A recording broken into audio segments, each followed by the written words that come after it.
네, 오늘 아가서 8장 7절에서 9절까지입니다. 지난 시간에 우리가 5절, 6절을 상고를 했죠. 5절, 6절 말씀이 사랑하는 자를 의지하고 거친 들에서 올라오는 여자가 누구이냐. 거친 들이라는 것은 광야고 우리의 이제 순례의 길인 것이죠. 순례의 길. 그간에 우리가 상고를 했지만은 이 신부 성도가 넘어지기도 하고 잠을 자기도 하고 또는 침체에 빠지기도 하고 또는 예루살렘 여자들과 같은 사람들에게 조롱도 당하고 얻어맞고 옷을 벗기기도 당하기도 하고 등등 여러 가지의 고난을 겪은 거예요. 그럴 때마다 사랑하는 자를 의지했다는 겁니다. 주님의 사랑이 무엇인지를 우선 알아야 되는 것이고 그것이 이제 가장 우리에게 힘이 되고 이제 권능이 되는 것은 그 영광이 어떠하다라는 것을 이제 들은 바요, 본 바요, 만진 바가 되어야 되는 겁니다. 오늘 이제 본문에서 이제 성벽이라는 단어가 나오는데 그것은 이제 믿음의 성벽을 말합니다. 믿음이라는 단어를 우리 그리스도인들은 절대 불가분의 단어죠, 그렇죠? 우리는 믿음으로 사는 존재라는 거예요. 말은 다 믿음으로 산다. 우리가 믿음을 더해달라. 또는 믿음이 있다 없다. 믿음이라는 이야기를 수도 없이 많이 해요, 그렇죠? 근데 과연 나 자신이 정말 하나님의 말씀을 믿는 믿음으로 살고 있느냐? 이거를 저는 오늘 말씀을 준비하면서 그 생각을 얼핏 하나님께서 주시는데 나는 과연 정말 믿음으로만 살고 있는가? 이거 심각한 문제인 거예요. 우리가 다 믿음으로 산다고 이야기는 다 하죠. 믿음이 우리에서는 떠날 수도 없는 거예요. 그런데 정말 하나님의 말씀을 그냥 액면 그대로 다 믿느냐? 이 문제를 우리 스스로에게 딱 던지면은 이거 대답이 쉽지가 않은 겁니다. 그렇죠? 그러니까 사랑하는 자를 의지하고 그 거친 들을 다 지나온 거예요. 이 신부 성도가. 무엇으로? 믿음으로 지나온 거예요. 사랑하는 자를 의지했다는 것은 그 하나님께서 주님께서 우리에게 주실 그 영광을 바라보면서 그걸 의지해서 그 험한 길, 물 없는 길, 광야의 위험을 지나오면서 그것을 의지하면서 왔다는 거예요. 그럼 오늘날 우리들도 어떻게 해야 돼? 오늘날도 그 광야와 똑같은 거거든요. 사랑하는 자를 의지해서 우리가 가야 되는 거예요. 근데 그것은 뭐예요? 믿음으로 가는 거예요. 믿음으로. 그건 보여지지도 아니하고 만져지지도 아니하고 무슨 느껴질 수도 없고 맛도 없고 향기를 맡을 수도 없고 그럼 어떻게? 오직 믿음으로 가는 거예요. 믿음으로. 이거 아주 심각한 문제더라고요. 오늘 가만히 말씀을 준비하면서 과연 그러한 질문을 제게 던졌을 때 너는 그런 100% 믿음으로 살고 있느냐? 라는 질문을 스스로에게 던졌을 때 아멘하고 당당하게 딱 이야기할 수 있을까? 이게 상당히 참 심각한 문제가 아닌가 생각이 되어졌어요. 믿음으로 산다고 우리가 다 얘기를 하는데 과연 정말 믿는가? 하나님의 말씀을 그냥 액면 그대로 다 믿는가? 이거는 우리가 두고두고 생각하면서 과연 그 믿음으로 살아가는 길을 달려가야만 되는 겁니다. 사랑하는 자를 의지하고 거친 들에서 올라오는 여자가 누구이고 네 어미가 신고한 애를 썼다. 그것을 제가 그렇게 설명했어요. 아이는 탯줄을 끊고 나오려고 하지는 아니하고 어머니는 나오려고 하고 이게 뭐예요? 우리가 세상에서 끊어진 자가 되어야 되는데 우리 육신이 읽고 있으니까 세상에서 끊어지기가 쉽지가 않은 거예요. 우리는 어쩌든지 세상의 끈을 갖다가 탯줄을 끊지 않고 그냥 계속 붙들고 있으려고 그러고 있고 하나님께서는 성령께서는 빨리 내보내려고 그냥 애를 쓰는 것이 산 거예요. 해산의 고통이죠. 낳고 나서도 또 어떻게? 또 그리스도의 형상으로 세우기 위해서 내가 너를 위하여 다시 한번 또 해산의 수고를 또 한다 이거예요. 하나님께서 그러시는 거예요. 그래서 어디에서 했어요? 사과나무 아래에서. 사과나무라는 것은 오직 주님 안에서. 그래서 우리로 하여금 잠근 동산, 잠근 우물이 되겠다. 잠근 동산이고 덮은 우물이 되겠다 이거예요. 하나님의 말씀이 성경의 말씀이 세상의 그 어떠한 철학자나 윤리나 도덕이나 또는 어떠한 말보다도 아주 영생에 이르는 말씀이라는 것을 우리에게 하나님께서 알려주신 거예요. 그 하나님의 세계, 하나님의 나라 또는 하나님께서 이루어 가시는 구원의 비밀들을 우리가 깨달았다라는 것은 이것은 뭘 의미하냐면 하나님께서 당신을 우리에게 보여주신 거예요. 어마어마한 이야기인 겁니다. 우리는 말씀이 그렇구나. 야, 창세기 3장에 산자라는 것이 이게 그냥 모르고 그냥 성경을 읽기 이제 10년쯤 되면 성경을 읽읍시다. 교회에서 그러죠. 그래가지고 창세기부터 읽다가 이제 출애굽기 쭉 하다 보면 이제 지쳐. 레위기 가다 보면 졸려가지고 포기하고 말아. 그래서 창세기 3장은 계속 읽어가는 거야. 뭐 이틀이면 다 읽잖아요. 하루면 다 읽잖아요. 1장부터 3장까지. 그 산자가 뭔지 맨날 읽어가면서 모르는 거예요. 산자. 근데 그 산자라는 게 어마어마한 하나님의 엄청난 사랑이라는 것을 깨닫고 그것이 그리스도 안에서 창세전부터 하나님께서 그와 같은 예비해 놓으시고 이미 창세전에 그리스도 안에서 우리를 사랑하사 거룩하고 흠없는 존재로 이미 만들어 놓으신 것을 예정해 놓으시고 아담이 회개한 것도 아니요 아담이 뭐 하나님을 무릎 꿇고 내 영이 죽었으니 살려달라고 구걸한 것도 아니요 아무것도 하나님 기쁘신 뜻으로 그 영을 갖다가 산자되게 하셨다는 거 이거 하나만 깨달아도요 이제는 지옥과 상관이 없는 존재가 되었다. 로마서 8장 2절 이제는 그리스도 예수 안에 있는 자는 정죄함이 없다. 요한일서 5장 18절 하나님께로부터 나신 자가 저를 지키시되 악한 자가 아예 만지지도 못한다. 에베소서 2장 5절 6절 하늘에 이미 앉히시니 이와 같은 우리의 영이 구원받은 거 그거 하나만 깨달아도 로또 복권 당첨된 것보다 더 나은 겁니다. 그런데 그렇게 하나님의 나라를 하나님을 나에게 보여주시는데 우리가 과연 그것을 기쁨으로 받고 있는가? 이거 심각한 문제예요. 그렇죠? 하나님의 말씀을 통해서 하늘나라에서 이루어가시는 구원을 우리에게 알려주시는 거거든요, 지금.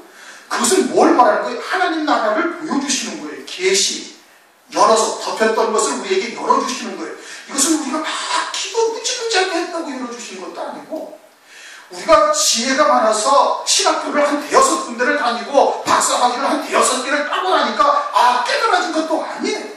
그거 아니에요. 그냥 하나님께서 그냥 열어주신 거예요.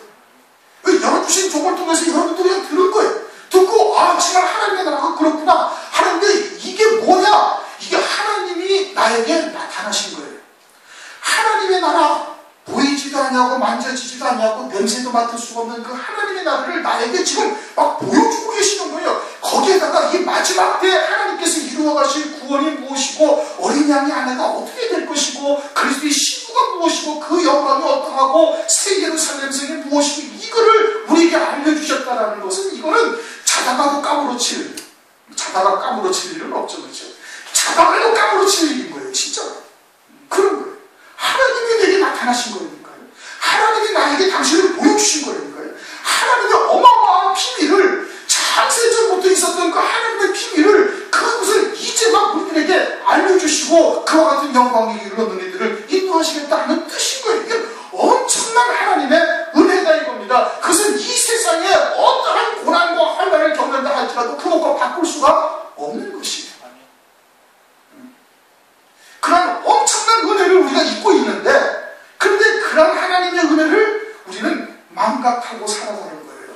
그냥 조금만 고난이 눈앞에 닥쳐지는데 웬일이지? 그냥 그러면서 그냥 여러 가지로 흔들리고 요동치는 것이 우리들의 신앙의 모습에는 믿음이 아니지요. 그 믿음이 아니란 말이에요. 하나님께서는 우리에게 잠근 동산 덮은 우물처럼 그 사과나무에서 그 많은 세상의 현자들이 얼마나 수많은 철학자들이 있습니까? 얼마나 수많은 현자들이 세상에서 공자 맹자만 말할 것도 없고 그 세상의 수많은 현자들이 그런 말들을 아무것도 들리지 않냐고 하나님의 말씀만 우리에게 똑똑 들리도록 사과나무 아래서만 우리를 갖다가 딱 깨우신 거예요. 하나님께서 기가 막힌 일 아니겠습니까? 그래서 나도 은혜 받은 것이 그것이 기뻐가지고 다른 사람들한테 막 증거하니까 어떻게? 못 알아듣는 거예요. 알아듣지를 못하는 겁니다. 왜?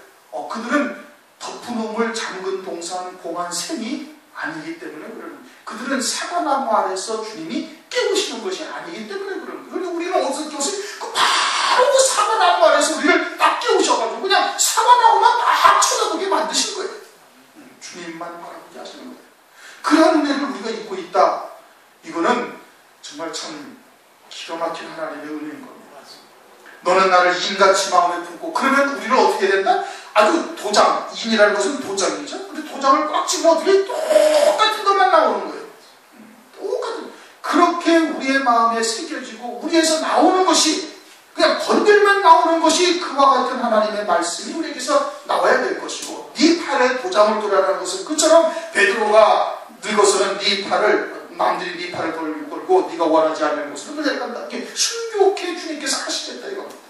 우리를 스스로 의지로 갈 수가 있느냐? 그건 갈 수가 없는 일인 거죠. 그건 뭐 베드로를 통해서 우리가 다 알고 있는 것이고, 사랑은 죽음같이 강하고 죽음이 모든 인생들의 도모를 그냥 그 호흡이 끊어지면 딱 멈춰버리는 거예요. 그렇죠? 아무리 훌륭한 계획을 세우고 뭐 어떠한 일들을 할까 막 그냥 한계까지 뭐 100년 후까지 뭐 200년 후까지 놀라운 계획을 세워가지고 엄청난 일들을 한다 할지라도 그냥 호흡이 딱 끊어지면 죽으면 어떻게? 그럼 끝나는 거예요. 그와 같이 하나님의 사랑이 우리의 모든 것들을 다 잠재우고, 그와 같이 우리의 하나님의 사랑이 우리를 이끌어 가실 것이다. 죽음같이 강하다. 투기는 음부같이 잔혹하며, 그런데도 불구하고 그런 사랑을 입었는데도 불구하고 곁길로 가고 세상으로 빠지거나 그러면 어떻게? 하나님께서 아주 음부처럼 잔혹하게 우리를 갖다가 고난 가운데 두셔가지고 건지셔서 하나님께서 다시 그 은혜를 우리에게 있는 자로 하나님께서 세우시는 거예요. 그 마음에 그 모든 것을 그 마음의 원대로 역사하시는 자의 뜻을 따라 우리가 예정을 입었으니, 그러니 전능하신 하나님께서 그 뜻대로 행하신다. 불같이 일어나니 그 기세가 여호와의 불 같으니라. 소멸하는 불이시다. 진동할 것들, 진동치 않을 것들을 위해서 진동할 것들, 영존할 것들을 위해서 진동할 것들을 다 불살하시는 그와 같은 불이시다 이겁니다.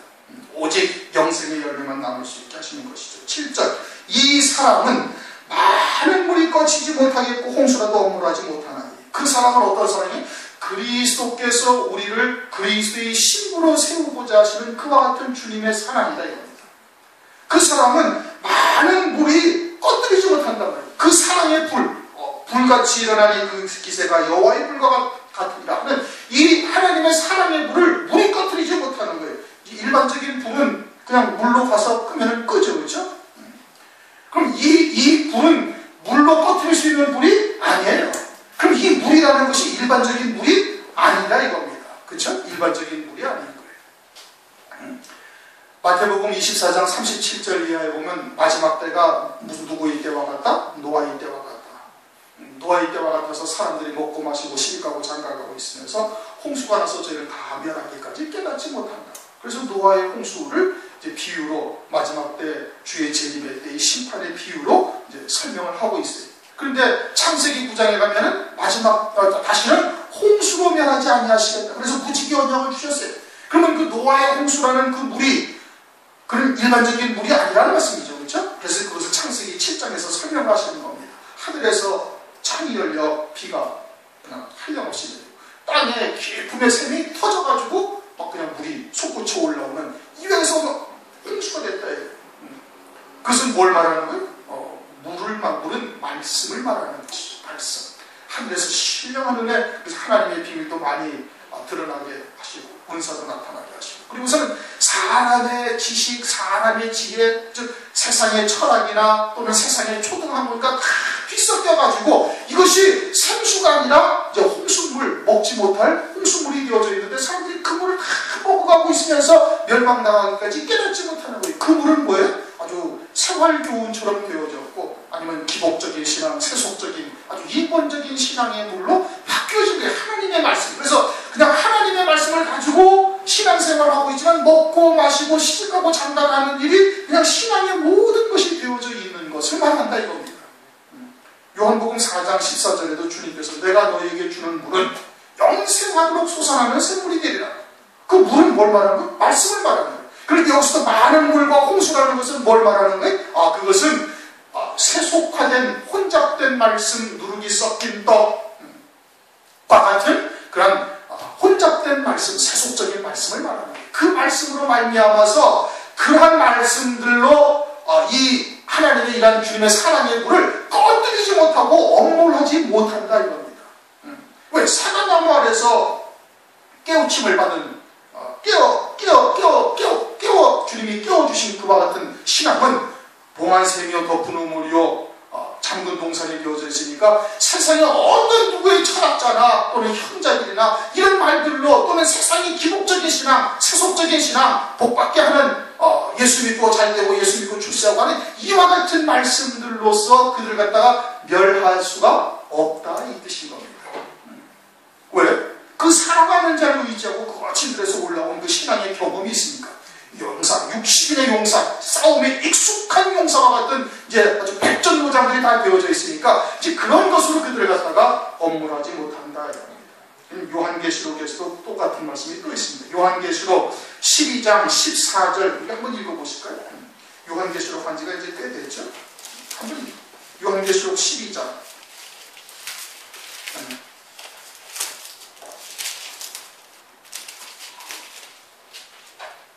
12장 13절부터 16절까지 있습니다. 시작. 용이 자기가 땅으로 내어 쫓긴 것을 보고 남자를 낳은 여자를 핍박하는지라 그 여자가 큰 독수리의 두 날개를 받아 광야 자기 곳으로 나다가 거기서 그 뱀의 낯을 피하여 한 때와 두 때와 반 때를 양육받으네. 여자의 뒤에서 뱀이 그 입으로 물을 강같이 토하여 여자를 물에 떠내려가게 하려 하되 땅이 여자를 도와 그 입을 벌려 용의 입에서 또한 강물을 삼키니. 여기서도 아주 강물이 나오죠. 어디서 나왔어요? 그 뱀의 입에서. 그리고는 그 뱀이 곧 뭐예요? 용이에요. 큰 붉은 용. 환란 때는 이제 용으로 바뀌어가지고 용의 입에서 막 물을 강같이 토해내서 그 여자를 흘러 떠내려가게 하는 거예요. 이 여자는 어떤 여자예요? 해를 입은 여자, 아들을 낳은 여자. 그래서 아들은 이미 하늘로 올라갔어요. 12장 5절 여자가 아들을 낳은 이는 장차 철장으로 만국을 다스릴 간자라 그 아이를 하나님 앞과 보좌 앞으로 올려가다. 이건 이 순교한 거죠. 그리스도의 신부 아들이 이제 신앙이 되는데 신부는 올라갔고 순교해서 올라갔고 그 남은 한때 두때 반때 예비처로 가는 자들은 이제 지금 후상년반에 가는 거예요. 근데 후상년반에 예비처로 가고 나니까 그들을 끄집어내서 미혹해서 그들을 죽이려고 멸망시키려고 그래가지고는 뱀의 입에서 물을 강같이 흘려내는 거예요. 그건 뭐예요? 미혹의 말이에요. 나오면 복 주고 나오면 어떤 뭐 자리를 남겨줄 것이고 또 어쩌고 저쩌고 하면서 온갖 세상의 영광, 세상의 복이 영화로 미혹하는 말들을 그냥 강같이 쏟아내고 있는데 뭐 하려고? 그 여자를 떠내려가게 하려고 엄물시키려고. 앞에도 말씀하셨죠. 이 사랑은 많은 물이 꺼치지 못하겠고 홍수로도 엄물하지 못하겠고 그래갖고 그들을 미혹해서 죽이려고.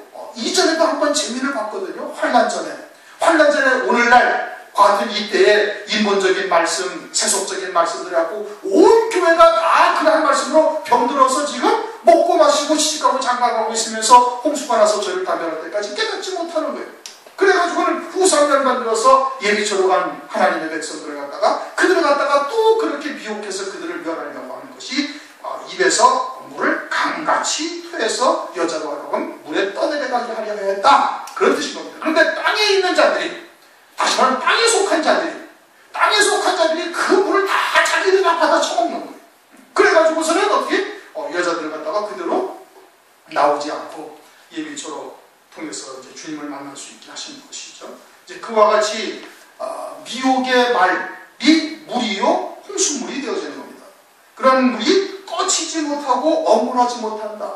그 주님의 사랑은 그와 같은 것으로서 변질되거나 또는 미혹당해서 실족하거나 그렇게 하지 아니하신다 이겁니다. 음부처럼 잔혹하게 하나님께서 연단하셔가지고 그들 갖다가 반드시 하나님의 뜻을 이루시는 거예요. 로마서 8장 38절 39절을 보면 내가 확신하노니 사망이나 생명이나 천사들이나 권세자들이나 현재일이나 장래일이나 능력이나 높음이나 기쁨이나 다른 아무 피조물이라도 우리를 우리 주 예수 그리스도 예수 안에 있는 하나님의 사랑에서 끊을 수 없느니라.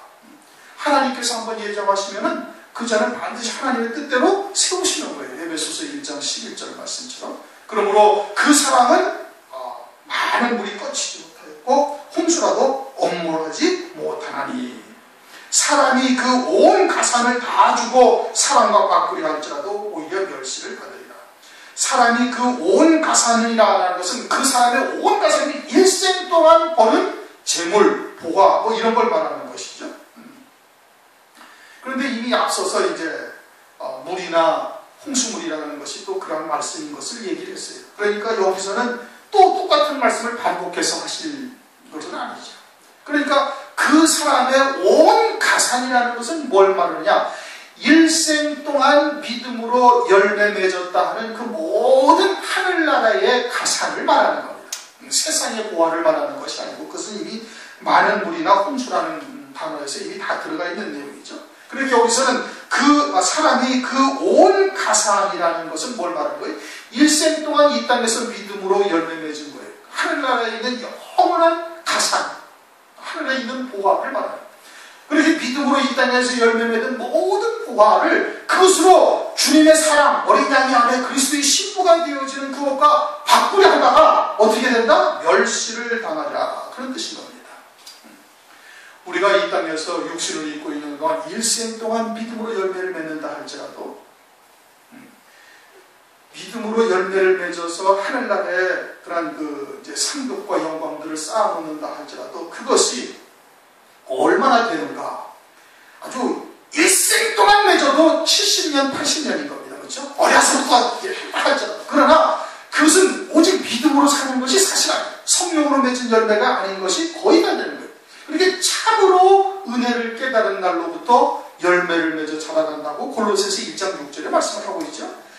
진짜 하나님의 뜻이 무엇이고 진리가 무엇인지를 먼저 알아야 되는 것이고 믿음으로 산다는 것이 무엇인지 거듭난 자요 이는 자기 십자가를 지는 자가 진다는 것이 무엇인지를 온전히 깨닫고 그렇게 살아가는 자가 되어야 되는 거예요. 그렇게 살아가는 것이 일생 동안 열매 맺는다 할지라도 육신을 입고 있으니 그냥 허비하지 아니하고 천천히 다 맺을 수도 없는 거예요. 그렇게 믿음으로 열매 맺는다는 그 기간이나 열매라는 것은 많지가 아니한 겁니다. 그런데 설령 태어나면서부터 죽을 때까지 열매를 다 맺었다 할지라도 그 인생의 수명이 7, 80년 동안 사는 동안 모든 것이 다 열매가 되었다 할지라도 그걸 가지고서 천재권의 영광, 어린 양이 안에 그리스도의 신부의 사랑 그 영광과 바꿀 수가 있느냐? 그럴 수가 없다 이겁니다. 오히려 멸시를 당하리라 그렇게 지금 말씀하고 있는 거예요. 왜요? 첫째 부활 어린 양이 안에 그리스도의 신부라는 이 영광은 우리가 이 땅에서 아무리 믿음으로 열매를 맺는다 해도 얻을 수 있는 것이 절대 아닌 겁니다. 있을 수가 없는 일이죠. 그래서 환난이라는 것을 주시고 그것을 통해서 하나님께서 순교를 통해 어린 양이 안에 그리스도의 신부로 세우시는 거예요. 또 환난이라는 엄청난 장세일이 없던 환난을 통해서 이 땅에서 정결케 하셔가지고 세상에 속한 것, 육신에 속한 것들을 다 끊어내시고 그리고서는 그들을 갖다가 하나님의 그리스도의 신부로 그리스도의 신부 되기에 합당한 신앙에까지 정결케 하셔가지고 신부로 딱 세우시는 은혜를 베풀어 주시는 겁니다. 그리고서는 그들을 첫째 부활이라는 영광을 입혀서 1000년 동안 또 한 번 열매를 맺는 은혜를 베풀어 주시는 거예요. 두 몫을 받는 거예요. 왜? 장자이기 때문에. 왜? 장자들의 총회에 참여할 자들이기 때문에.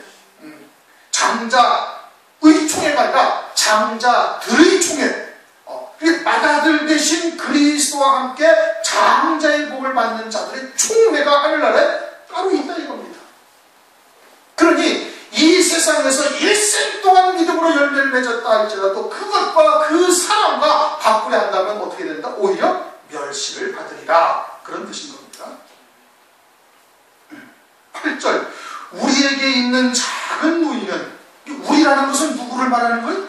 이미 이 신부 성도는 술람미 여자는 지금 신부 성도의 신앙을 넘어서 흰옷을 입고 주님과 함께 다니는 자가 되는 거죠. 합한 채로 기뻐하는 것이 나오지 않습니까? 7장 13절 합한 채가 향기를 토했다는 것은 주님의 기쁨과 신부의 기쁨이 완전히 하나가 되어졌어요.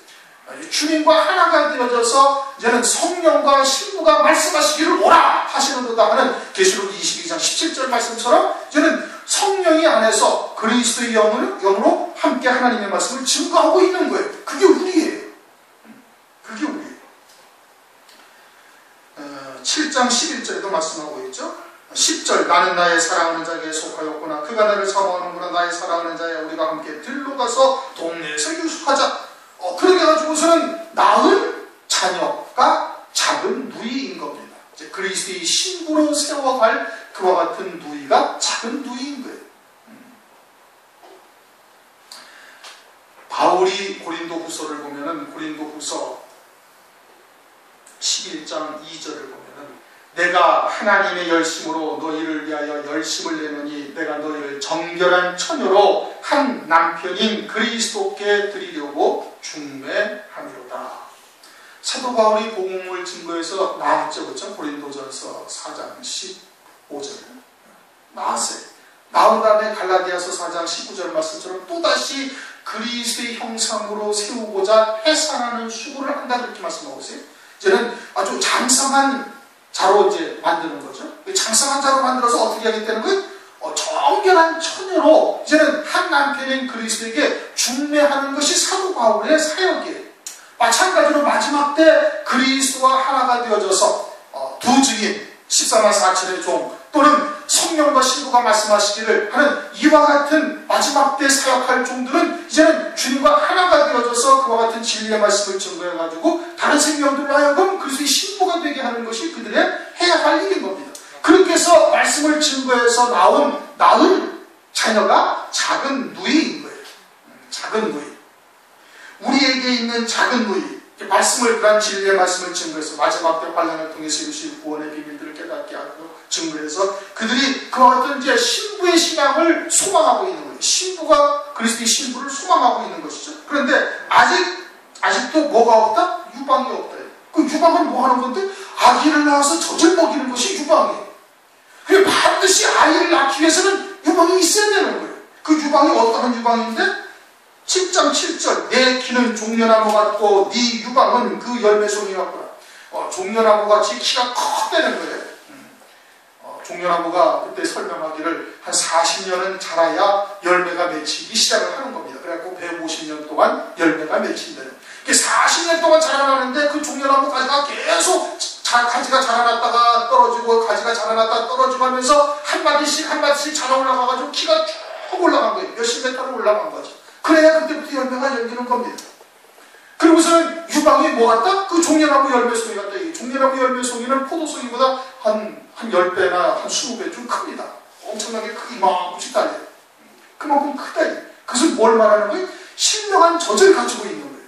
말씀의 젖. 어떻게 해서 그 가지가 하나 떨어진다. 종려나무 가지는 뭘 말하는 거예요? 승리를 말하는 거예요. 영적인 승리, 믿음의 승리를 한 거예요. 세상과 접하면서 살아갈 때 믿음으로 하나를 승리할 때 그 종려나무 가지 하나를 딱 떨어지면서 마디가 하나 자라듯이 그렇게 수십 년을 자라가지고 키가 아주 장성한 분량에 이루어지고 그렇게 되어져야 열매송이가 맺히는 거예요. 그렇게 그동안의 많은 연단과 광야와 같은 거침들을 지나오면서 살아계신 하나님을 체험하고 그 믿음으로 하나님의 말씀을 믿음으로 영적인 싸움에서 승리해서 정말 그 말씀이 나에게 생명이 되어져 있는 거예요. 그게 신령한 저지. 그렇게 해서 많은 기간 동안 높은 키가 될 때까지 종려나무 열매송이가 맺혀질 때까지 자라나올 때 동안 그와 같은 영적인 승리를 한 살아계신 하나님의 말씀이 생명이 되어져 있는 신령한 저지 그만큼 담겨져 있어야 그래야 아이를 낳아서 키울 수가 있는 거예요. 자기도 영적인 싸움에서 맨날 실족하고 넘어지는데 어떻게 다른 생명들을 살릴 수가 있어요? 못 살리잖아요.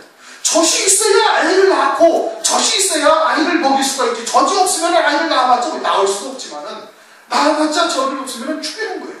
굶어 죽이는 것이지.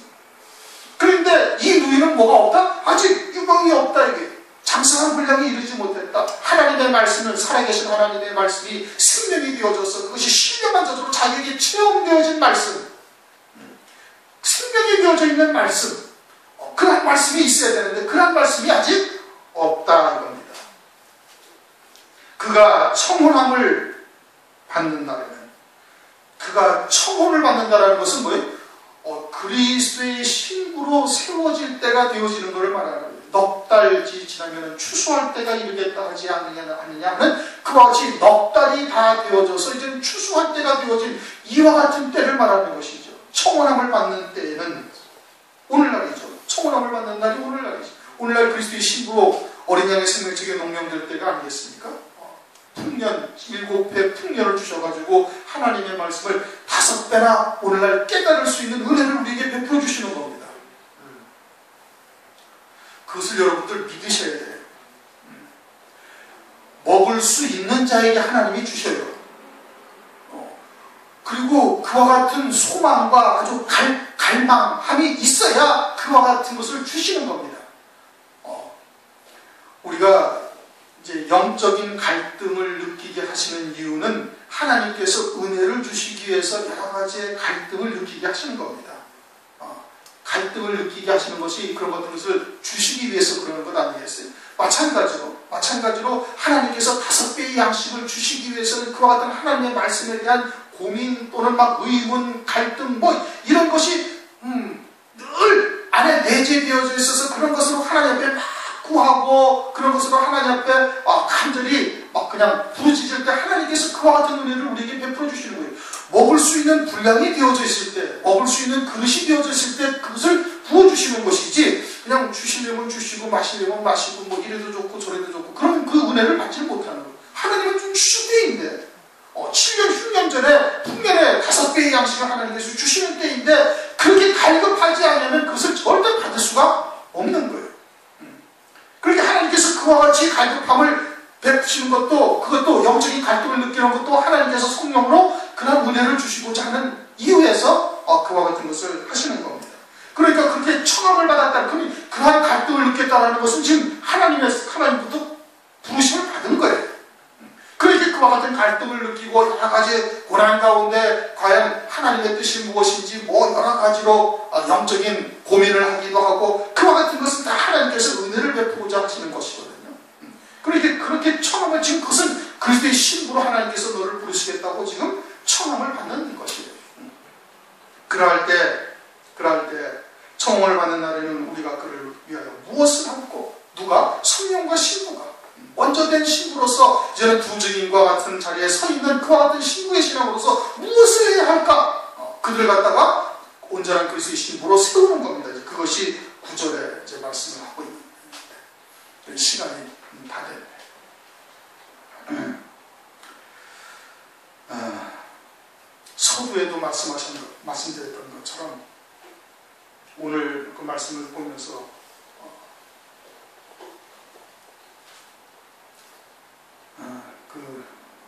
딱 들은 생각이 하나님이 우리에게 그렇게 나타나시는데 하나님의 나라를 하나님께서 우리에게 그렇게 보여주시는데 과연 우리는 그것을 얼마나 큰 감격으로 받고 있는지 스스로에게 한번 돌아보셔야 되는 것이고 그 다음에는 하나님의 말씀을 우리가 믿는다라고 살아가고 있어야 되죠. 그래서 여러분 교회를 나오시고 예배를 드리고 하나님을 위해서 헌신하는 것 아니겠습니까? 과연 나는 정말 하나님의 말씀을 100% 믿고 있는가? 이 부분에 대해서 여러분들이 심각하게 고민을 좀 해봐야 될 것 같아요. 그래서 그걸 믿어야 되는 겁니다. 정말 온전한 믿음으로 믿어야 되는 거예요. 그러면 하나님의 역사가 나타나는 겁니다. 믿는 자에게 그 믿음을 따라 하나님께서 역사를 하시는 거거든요. 부활하신 다음에 유대인들에게 보여주셨어요? 부활의 신령한 몸을 유대인들에게 보여주셨나요? 안 보여주셨어요. 왜 안 보여주셔요? 그들은 믿지 않냐니까. 믿는 자들에게만 하나님께서 은혜를 베풀어 주시는 거예요. 그들은 하나님의 백성이 아니었나요? 하나님의 백성이었어요. 그들도 다 창세기 3장의 산자로서 그 영이 구원받은 자들이었던 거예요.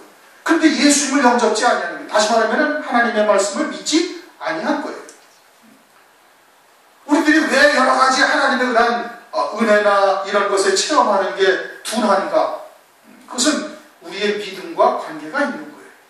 그러니까 다시 한번 곰곰이 생각을 하시면서 하나님께 기도하시면서 그 믿음을 구하시고 그 얼마나 하나님이 보시기에 기뻐하시겠습니까? 그렇죠? 그 믿음을 구하시고 그 믿음으로 의롭다함을 받고 의인은 믿음에 이르게 되어진다 말씀하셨으니까 그 믿음을 우리가 우선 구하셔야 될 것이고 먼저는 하나님께서 우리에게 이와 같은 크신 은혜를 보여주신 거예요. 당신께서 우리에게 나타나신 거예요. 하나님이 말씀을 통해서 그것을 제대로 감사할 수가 있어야 되는 겁니다. 그것이 얼마나 큰 은총인지 은혜인지를 하나님 앞에 감사하면서 하나님께 영광을 돌려드리셔야 되는 겁니다. 그 기본이 되어 있지 않냐면 기본이 되어 있지만 아무리 많은 것을 우리에게 주어도 그것이 얼마나 엄청난 하나님의 은총이요 하나님의 사랑인지를 깨닫지를 못하는 거예요. 어떤 목사님이 저와 같은 이러한 말씀으로 가시는 그 목사님이 이번 주에 전화가 와서 가만 거기도 선도가 우리보다도 적어요. 우리도 뭐 10명도 안 되잖아요. 거기도 10명도 안 돼요. 그런데 아침에 새벽에 기도를 하다가 그랬더니 정말 참 감사하더라는 거예요. 왜? 이 마지막 때 하나님이 누구신지 말씀을 통해서 깨닫게 했다는 것이 진리가 무엇인지를 알았다. 그래서 하나님이 우리에게 보여주신 거거든요. 하나님이 말씀을 깨닫게 하셨다는 것이 이게 얼마나 큰 은혜인지 새삼스럽게 감사를 했다. 그래서 저도 그거 참 그렇다 생각을 했어요. 그런데 오늘 말씀을 딱 준비를 하면서 정말 하나님이 우리에게 나타나셨다는 것이 이게 얼마나 어마어마한 하나님의 은혜요 사랑인지를 우리가 망각하고 있는 것은 아닌가 하는 생각을 했습니다. 여러분들도 다시 한번 곰곰이 생각해 보시면서 기도하시면서 그 부분을 우선 감사를 하시고 그리고 참된 믿음의 자리에 우리가 서 있기를 위해서 주님께 그런 믿음을 구하시길 주님의 이름으로 축원합니다.